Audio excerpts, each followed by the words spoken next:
I wanted to make this video because there's been so much advice out there about caring for cacti that's been very general. And yeah, those blanket statements can be a good starting point if you're new to cacti, but the more that I've worked with different types, the more I've realized that how you care for them depends on the specific plant. Not all cacti are the same. The usual disclaimer, whatever, everything that I'm sharing here comes from my own experience. And Tim's. Tim is my partner if you're new here. We have been cacti people for about 4 years now, and all our knowledge comes from collecting and growing these plants in our little corner of the world. I'm gardening out of Sydney, Australia. Our climate is quite temperate. It's a mix of dryness and humidity. We're equivalent to a US zone 10. If you're in Australia and wondering if there's a way to translate our climate zones to match the US system, I'll link a website below that explains what our zone system is and what the equivalent is in the US. This zone translation is something that I've been wondering about for ages. I find it super useful because a lot of gardening info comes out of the US, and we want to be able to adapt that knowledge to our own country, which, let's face it, is just as big and diverse in climate from Perth to Cairns to Sydney, etc. Anyway, feel free to adapt whatever I say in this video to your own local climate and conditions. Roll the opening.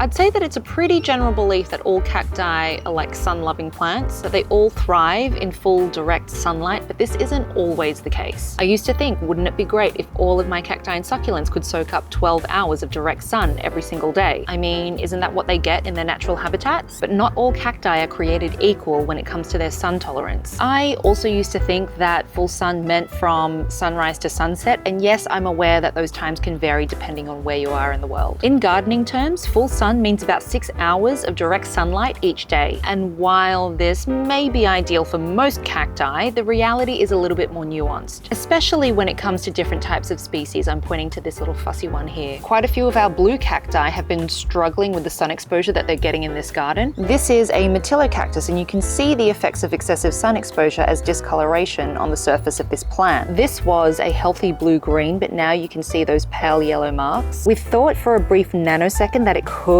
be variegation. Tim and I like to play the game, is it sunburn or variegated? Because a lot of variegation looks like sunburn. I'm sorry. Yeah, I'm not super into variegated cacti. We don't think it's variegation, and it's only happening on the side of the plant that faces the sun. Such a shame. This cactus is like the most beautiful color. Someone from Mexico commented on one of my Cactus Country videos that the local name for Metillocactus is Garambullo. Anyway, I just thought that was really cool. It's nice learning the indigenous names for plants. Yeah, see, no sunburn on the side of the cactus that doesn't get any sun. This one here too, just excuse the dirt. It's got all of these yellow markings on the side that's facing the sun. There's a lot of spider webs here, but if you go around the back, it's fine. And once you get the discoloration, there's no way for those markings to return to their original color, which is sad because we buy these plants for the fascinating color that they are. Oh, this Burbank. This has got some pretty bad scarring from the sun over here and over here. So frustrating. I feel like I want to peel this. Get that out. But you know, I'm not too fussed. None of these are going to go in a show. These wounds are all part of the growth, just like humans. Oh. We bought this from someone who had it in a courtyard that probably wouldn't be getting the kind of sunlight it gets now. So something to be mindful of. Oh, get out. Get out. Let me put you somewhere else. Rain break. Anyway, that Burbank has some new babies which have like doubled in size in the last 4 days. Like, what's going on? Baby Opuntia paddles can actually grow pretty quickly. But anyway, I'm hoping that these babies will be more resilient because they're actually growing in the microclimate of my garden. I'm just gonna keep chatting here and I'll get some B-roll for you. We've also got a cereus blue. I'm looking at it now. That's no longer blue. It was really blue on our balcony. I'll see if I can dig up some footage. But now it's turned green. It's like a normal cactus. That's not why we bought it. And now that it's turned to that green, it's never going to go back to that blue. Only the new growth will be blue. It's a shame. I'm sad. I'm very sad. We do also have blue cacti in full sun that are doing very, very well. And in fact, we have another Metillocactus that just gets smashed with afternoon sun and it doesn't have any sunburn marks on it. Go figure. This angle is a bit funny. You're almost looking at my nose. Hang on, let me adjust. So the cacti that I've just pointed out, they've got smooth, bare surfaces. They don't have the natural protection that some of the other varieties have developed. Some of these plants have evolved physical traits to help them them cope with these intense sunlight conditions. For example, the golden barrel, and it stopped raining now, so I can probably show you. Just excuse these weeds. I'm gonna have to pull up the entire cactus to get to these. There is some slight discoloration, like near the spines here, but you can see that in general that it's very densely covered in spines, so that helps protect it from the sun. I think we've got younger golden barrels right here. These are perfect. These spines are acting like a little bit of a shade cloth for the plant. Rainbow cactus, completely covered in spines. I'm also just waiting for these to bloom. I've been saying any day now for about a week, and I just need you to bloom. But yeah, it's like a natural shade cloth for the plant. And here's another one of our rainbow cacti. We've got 2 blooms ready to go. And then I've got another 2 here. Can you tell I like rainbow cacti? Pringlei is another one with a lot of spines. Oh, we need to repot this one. It really needs to be in the ground one day. And we've got 2 other Pringlei right here. Mammillarias as well are ones that have a lot of spines. Mammillaria and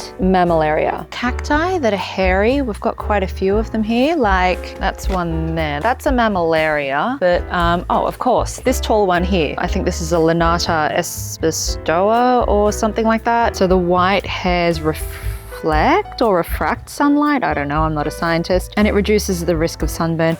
Similarly, it's also a layer that protects them from the cold. We've got this here, and of course we've got this little bundle. It's like a little family, isn't it? This one is the old man of the mountain cactus.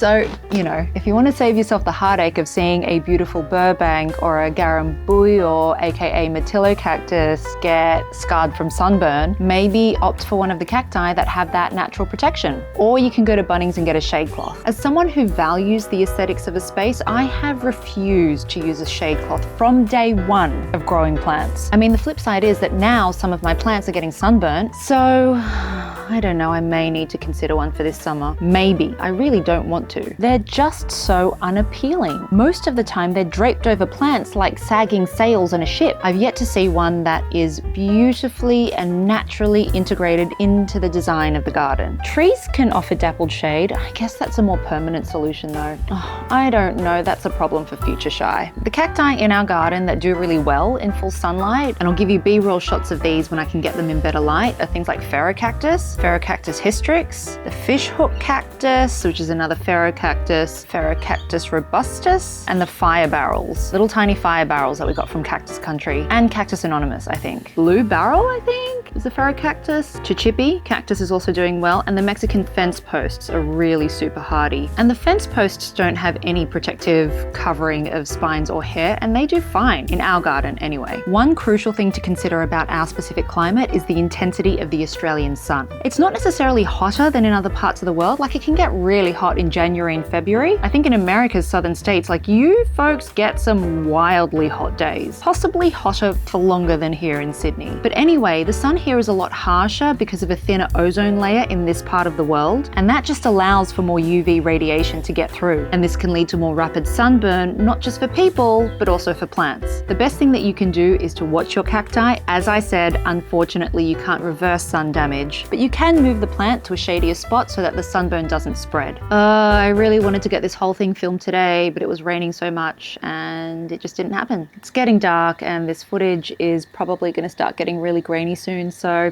I'll see you tomorrow.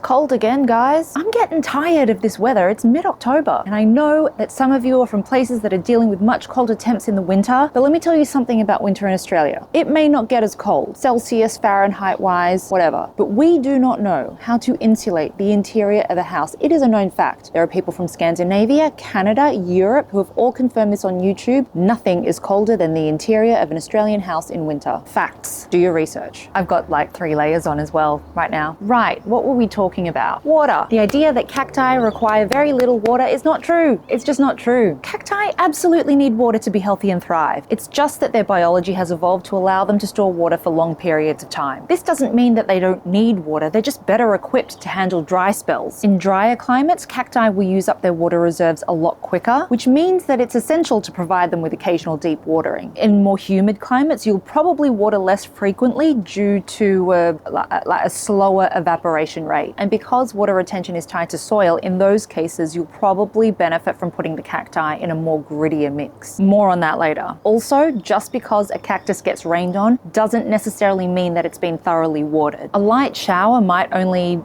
wet the surface of a plant, but you need the moisture to get deep enough to reach the roots. Whoops. You want the water to flow all the way through to the bottom of the pot, and it's like you're flushing out the roots. This is also good if you've been fertilizing. It'll flush through any excess salts and buildup. What's this one again? I'm gonna have to ask Tim. For our larger pots, I'll actually repeat this process a few times because the water can miss certain areas. This one is a Trichoceros tschekii. We've got a much bigger version of this called Russell out in the courtyard, but this one's still a baby. You'll see that the water is actually hopefully you can see that the water pools on the surface of the soil for a moment and then it drains through. For some of the other cacti that we have, it might be a little bit longer. I reckon if the water is still pooling at the top after about 10 to 15 minutes, you might want to think about switching to something that's a little bit more well draining. Generally, they say water should drain within 10 to 30 minutes for it to be considered well draining. By they, I mean the internet. On the other hand, if water falls immediately through to the bottom of the pot without any retention, that's probably too free draining for my watering habits and my climate. Some people swear by only using gritty mix, but I need something that holds water a little bit more. I guess you don't want to do deep watering too often, but honestly, at the moment, I'm watering these guys like 1 to 2 times a week when it's not raining. And I'll probably be stepping it up in the summer, and it's fine because that's what I can do for my climate. Everything in these beds are in well-draining soil too. But don't just copy and paste what I do. You need to know your climate. In 2022, I think it was like from 2021 to 2022, we experienced heavy rainfall for 9 months. I am not joking. La Nina came to visit. I did lose a lot of the softer succulents like Echeveria, sedums. We did not lose any cacti, not one, because they were planted in well-draining soil. And I know that these varieties here can handle a significant amount of rain or watering as long as the soil allows for proper drainage. Despite being known for drought tolerance, cacti can exhibit signs of dehydration if they're left dry for too long. I'm just trying to see if I can find one here. Actually, this is what is this? This one is a Micropuntia pygmea. Okay, so this was actually quite dry from a really long time ago, and I don't think it ever recovered. This was an indoor cactus back at my old apartment, and I just didn't water it at all. It sat next to the window, it got lots of sun, and I just forgot to water it. And look at what's happened. I'm sure you can see like the little wrinkles down here. I mean, I wish I'd just taken better care of it because it's so cute. I desperately need to fix up this planter. I mean, I won't show you the rest of the pot because it's a bit embarrassing, but this here is a Tephro-cactus, a paper spine. It's a little bit wrinkly. I never really planted this properly, and it's kind of like figured it out. Had I been taking care of this a bit better, it probably just wouldn't be as wrinkly around here. Like, it needs a little bit more love. False. No plant thrives on neglect. Yeah, we need to revisit this saying. Plants can survive periods of neglect. They won't thrive under those conditions. And cacti might hold on through dry spells or intense heat, but their growth is going to slow down and they're going to become more susceptible to things like pests and disease. A cactus that's getting all of its nutrients is just going to show better growth and overall health. I like to say that cacti and succulents are set and forget, provided that they've got a few routine things in place. So for example, a cactus or succulent that lives outside, I can tend to much less than one that lives indoors. My outdoor climate provides sun, airflow, rain, so the maintenance that I need to do on top of that is quite minimal. I can set it here and forget about it for a period of time. If I leave it inside with no light, no airflow, no water, and essentially neglect it, it's not going to thrive. I know that quite a few of you watching are indoor cactus and succulent growers. I have mad respect for you. Mad respect. I'm lazy. I'm going to let all of the elements do the work.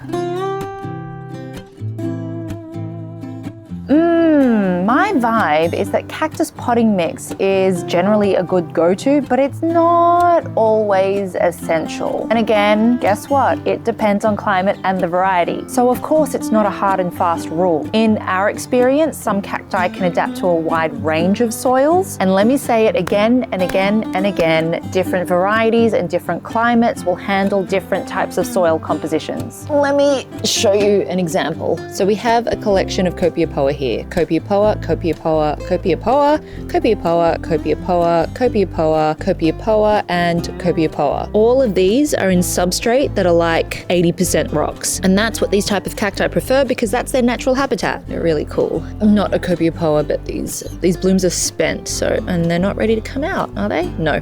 On the other hand, this cereus blue cactus, at least we think it's a cereus blue, had been growing in a very dense clay soil when we purchased it. We got it from Marketplace, so like your regular home gardener, and it was doing well. It looked really healthy. We wouldn't have purchased it if it didn't, and we didn't even bother to remove the clay from the base of the plant, like from the roots when we put it in this garden bed. It was going to be too much work. We knew it wasn't going to kill the plant, so we just left it. And it's freaking growing, dare I say. Like all of this here, that's new growth since the winter. Here as well, down here, and if you can see on top, those bright colored spines indicate that it's growing. So, you know, depending on the cactus, they can adapt to less than ideal conditions. And the type of soil that you use, it can greatly depend on your climate. Oh, a missed call from where? Leave me alone. What was I gonna talk about? Okay, all right. So I'm just gonna keep banging on about climate. It's all about climate. How much you water, what type of soil you use, blah, blah, blah. Like it's all got to do with climate. Even an indoor climate is gonna be different to an outdoor climate. You just gotta know your climate.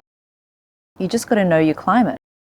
You just got to know your climate. So for example, my succulent queen, Laura Eubanks, often uses general potting mix outside in her San Diego climate. I imagine over there, quick drainage isn't as critical because of the warm weather and the lower humidity. Here in Sydney, I find it beneficial to amend my soil with materials like zeolite and perlite. Ooh, so this is, can you focus? This is a horticultural zeolite. It's pretty fine grade. Zeolite, you do need to go to specific garden places, like they're not available at your Bunnings or your Flower Power. But if you're in Sydney, I'll pop a couple of links below for where I've gotten zeolite from in the past. And did I say perlite or pumice before? This is pumice, if it'll focus. Thank you. Again, another fine grade. I've gotten the really chunky kind of pumice for my indoor plant mix. Don't ask about my indoor plants, by the way. Some of you have asked about them in the comments.